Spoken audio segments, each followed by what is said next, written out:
The House and Senate spent the day running full speed into a fiasco of their own making. Major parts of the federal government will shut down at midnight unless Congress passes a bill to keep the government funded. House Republicans have refused to do that without a one-year delay in one of the key provisions of the Affordable Care Act, also known as Obamacare.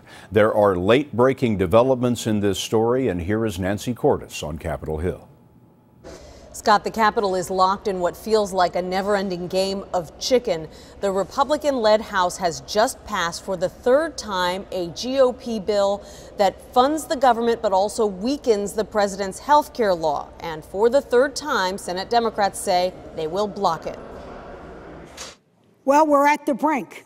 With time running out, House Speaker John Boehner announced his party's newest salvo, a bill to fund the government that also delays the individual mandate in the health care law, which requires all Americans to buy insurance. The House will act this evening, and we'll send it over to the United States Senate. Senate Leader Reid warned this bill would meet the same fate as the previous two, which would have defunded or delayed the health care bill altogether. They are closing down the government. I don't know what in the world is wrong with them, why they're fixated on this Obamacare. It is the law. The strategy is being championed by Texas Senator Ted Cruz, along with dozens of Tea Party House Republicans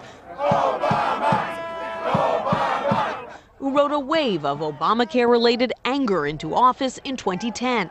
Louisiana's John Fleming. Do you think this is worth shutting down the government over? I think this is worth fighting over Obamacare, which the American people reject. And worth shutting down the government? That's all I have to say. But for the first time, some House Republicans, like New York's Peter King, are saying they won't go along with their GOP colleagues. No, I'm going to vote against it. I have to vote against it. All we're doing is leading ourselves into a government shutdown for no reason. We've been, in effect, hijacked by Ted Cruz and by a segment of this party that has prevented us from keeping the government open. But he is in the minority. Most House Republicans are sticking together right now. And Scott, we expect to see this ping-ponging between the House and the Senate continue through the early morning hours possibly, but with no clear resolution in sight.